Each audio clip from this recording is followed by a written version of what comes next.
What do you all need to know? The Nine of Swords. So the first card that we get in here is Nine of Swords. Yeah, definitely need to stop and slow down for a second and really think about what's actually really bugging you. And I think a lot of you guys already know, but the problem is that a lot of the times when we have a base worry, that base worry can, manifest itself in our brain and create a beautiful problem tree. Okay, so we already have the tree growing, right? The problem is to like arisen from the grass, arisen from the ground, and then another idea of what could spawn from this problem not being fixed creates a branch, and then another branch of that another problem. It could be a totally different scenario, and it just branches off to become this flourishing, beautiful tree of disaster. Now, the thing is that we don't want to get to this point, because I think the Nine of Swords would indicate here that you guys are under a lot of stress. You guys are not sleeping very well because that stress is keeping you up at night, and you haven't taken the time out to, to step back and rest and think things through. You have a powerful mind, Gemini, and you can use it for good. Right now, you're using it in a way that isn't benefiting you. Or for some of you guys, you're aware that your your thoughts are being your enemy. You don't have to let it be your enemy. You can work together with it. You don't ever have to let your brain be a separate entity of yourself. So this is this is the biggest thing I'm seeing here for a lot of you guys. Is the stress is becoming to be too much. All right. Oh, we have a card that's upright already. High Priestess. Okay. Secrets.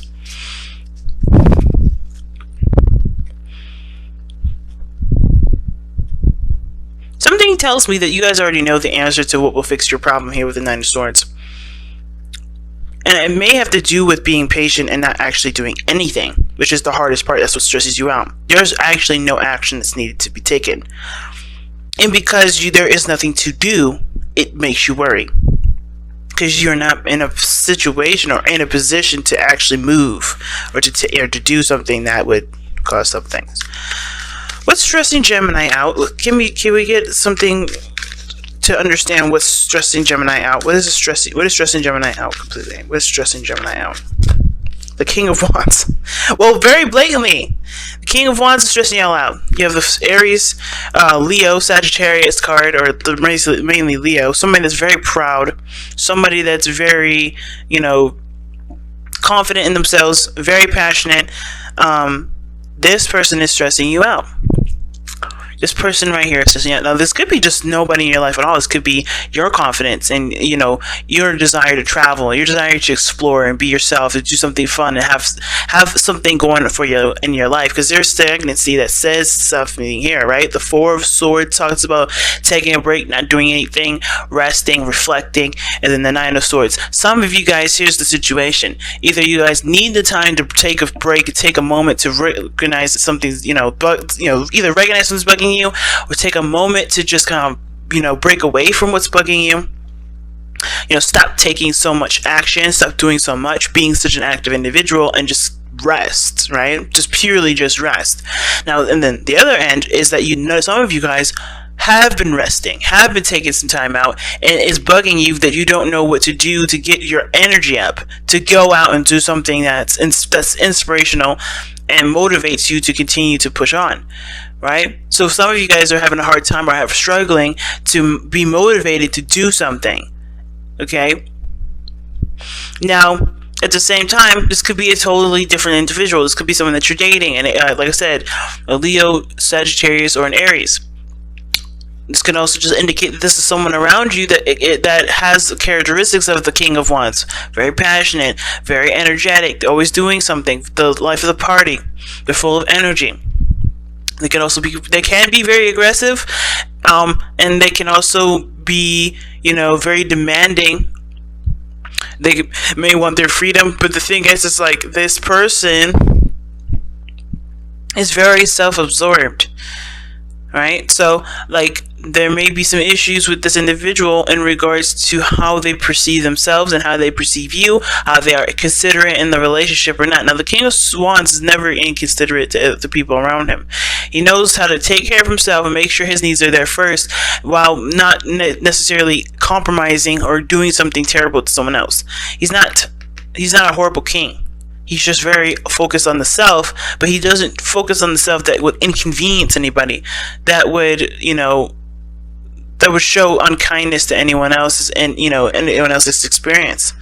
He doesn't want to affect other people's experiences directly. It's not that he wants to just destroy your life or do something in your life. If he wants to spend time with you, that's great. He knows that it'll affect your experience, but none in which there's malice behind. But let's go ahead and take a look as to why the King of Wands is exactly causing you this much stress. One more card for it. The King of Swords. Damn. You got the King of Swords and the King of Wands in this reading. So King of Swords and King of Wands. The reason why the King of Wands is giving you a headache is because of the King of Swords. Now, the King of Swords could be you too, Gemini. It could be you, or Aquarius, or a Libra.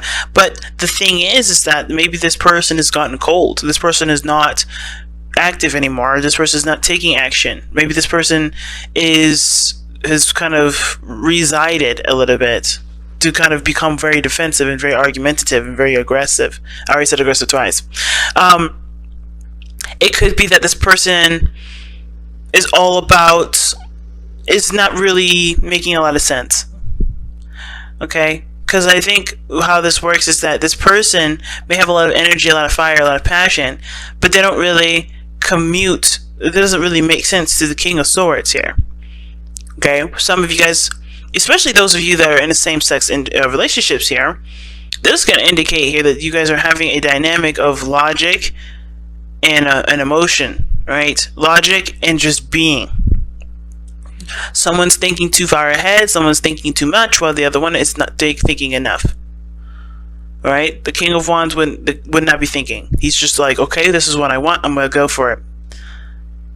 This is what I believe in, I'm going to walk in my truth. Not just talk about it and discuss it and hash it out, and he's going to walk the talk. The King of Wands walks the talk. The King of Swords, he walks the talk too, in a sense, but he'll always have that debate. He'll always communicate. He'll always think it through. But the thing is, the King of Swords is also very stubborn. He already knows his truth. He already knows what he wants. He already knows what he's going for. And I feel like the King of Wands and the King of Swords can powwow together pretty well. But when it comes to rational understanding, these two are starkly different. So, definitely a fire sign and an air sign energy, or just like the comprehending one another's understanding of things. Somebody doesn't make sense in this situation, or somebody is seeming like they don't make a lot of sense, but they're truly just following their heart. They're going by what feels right versus what is right. What feels right to them versus what is legitimately right. What moral code is up. Okay, why is this? What is this? How is this affecting the love life specifically?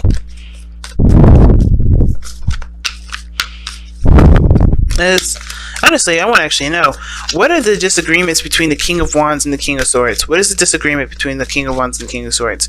I don't know why I think disagreement, but I feel like it's disagreement here. Because if there was no conflict, then you wouldn't be stressed. So, what is the disagreement? What is the conflict between the King of Wands and the King of Swords? What is the conflict between the King of Wands and the King of Swords? What's the conflict? Oh wow, committing to love. The Ace of Cups. And the Hierophant. Wow. Commitment to love. Commitment to emotional growth. Commitment to spiritual growth. Or a change in the way someone achieves emotional growth. It's interesting because I did a reading for a client, and the person was a Gemini, and they were in a same-sex relationship as well. But the problem that person was having was that they had been in a relationship prior that was very difficult for them to see any sort of potential, relationship with someone else if it wasn't already established to be stable, committed, and so forth. If some of you guys are having an issue coming outside of your comfort zone and dating somebody new, this person may be coming in, this King of Wands may be coming in to show you that the situation is not about rational thinking. It's about going for what you feel is right. And a lot of times you're not going to have a certain situation just play out in the way way you want it to.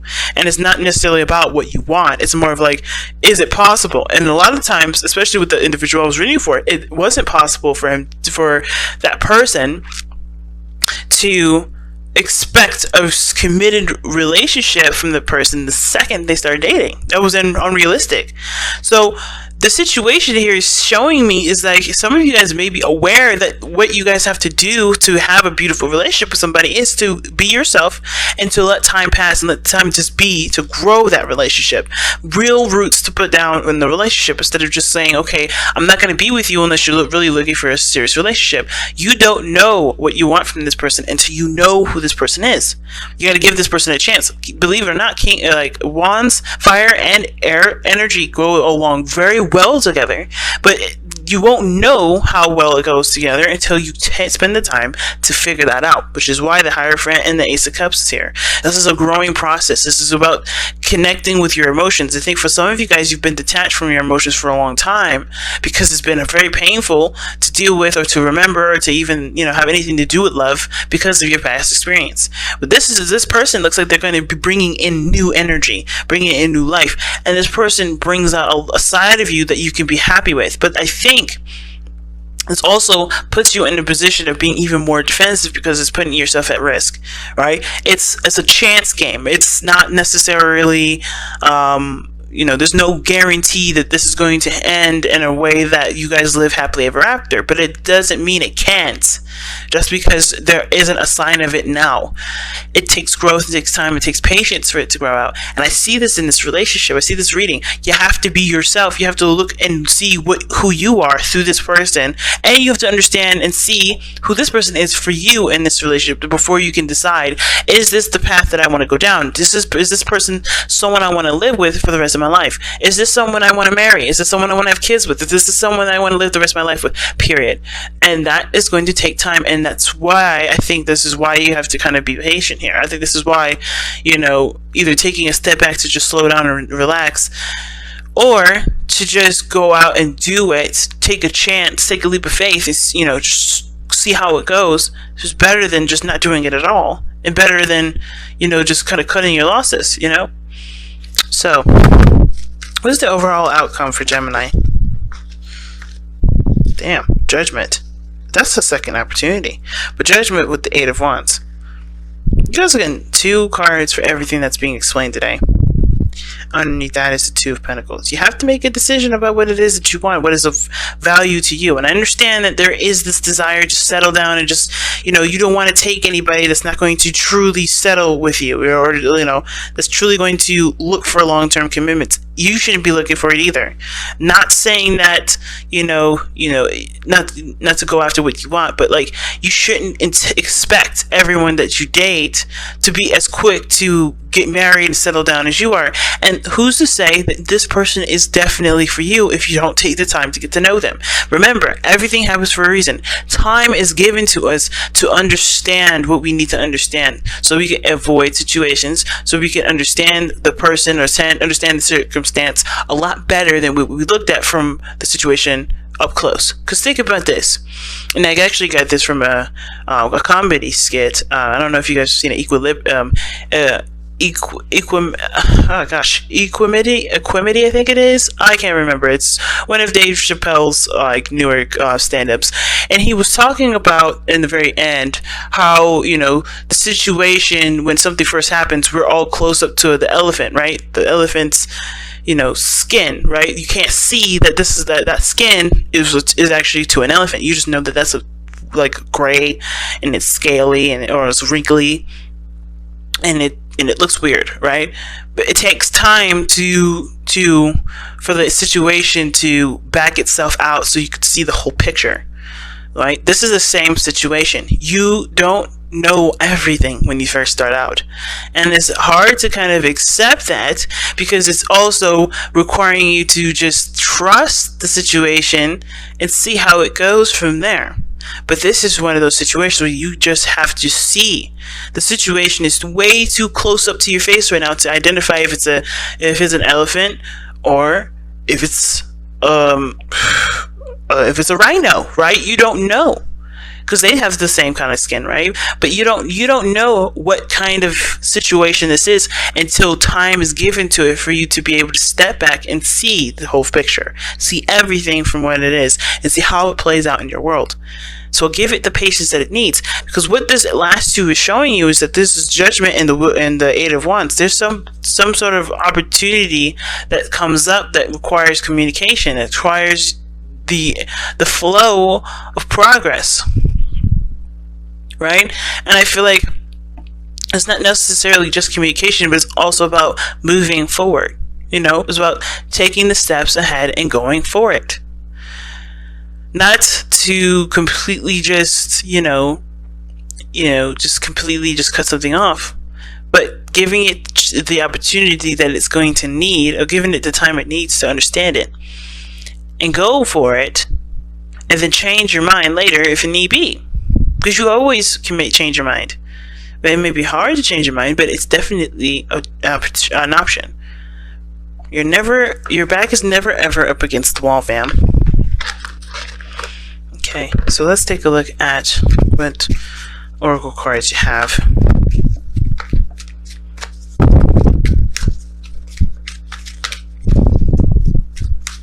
Alright, so what does Gemini need to hear from Messenger Oracle? What does Gemini need to hear from Messenger Oracle? What does Gemini need to hear from the Messenger Oracle? What does Gemini need to hear from the Messenger Oracle? What does Gemini need to hear from the Messenger Oracle? Heed the messengers. And that totally talks about not ignoring the signs. And that doesn't mean that, hey, if this person is a bad influence, run away. It's more of like, hey, if this person, it makes you happy, and you're just listening to the fears that are ringing around in your mind because of everything you've experienced, do you want them to win and keep you from being happy? Or do you want to try to see if this is exactly something that you've always wanted? And I'm feeling like pulling you guys to surrender the Power of Surrender card, because I'm addicted to these cards. And it was probably like the third week in a row I've used these, but this is one of my favorite cards ever. Okay, it's best cards ever. But yeah, heed the messenger. Don't ignore the signs. Don't ignore the messages just because it's too frightening to see what could happen, what could go wrong. It's always easy to think about what can go wrong, but it's always hard to stay optimistic and see the other side. Right? Realistically, you can always be prepared for the worst, but why not also expect the best? Alright, you guys also have surrender your attachments to results. See what I'm saying? Guys, the formula for success is to do all you can to make things happen, then let go of the results. Holding on too tight to a desired outcome can sabotage it. Like I said, you have got to give it time. You have got to give it space. You have to give yourself time and space to figure out if this is exactly what you want. Looking for something from the very beginning will stress you out, and also leave you to be very unhappy because you're not looking for something that can be given to you in the second's notice.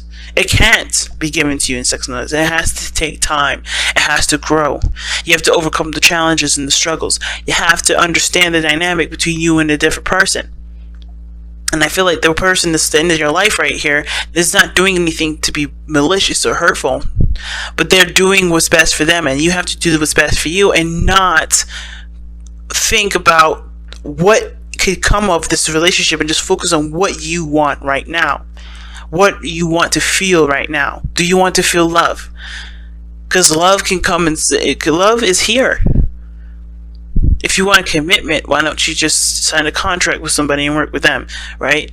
If it's a commitment that you want, there's other ways to do it than being in a relationship that requires you to feel. Because a relationship cannot be blossomed from looking for something straight up from being a commitment. You have to look from it in a hard place, being able to receive and give love. And if you can't give it, that sort of commitment may not be the kind of commitment that you should look for, because that one is requiring you to be emotionally open and to focus solely on love and not with the destination, because love doesn't take you places.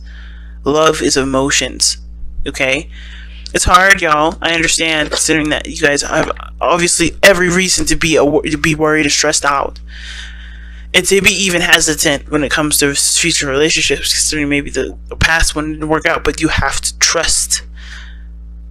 If you want anything to grow in your favor at all, you have to trust.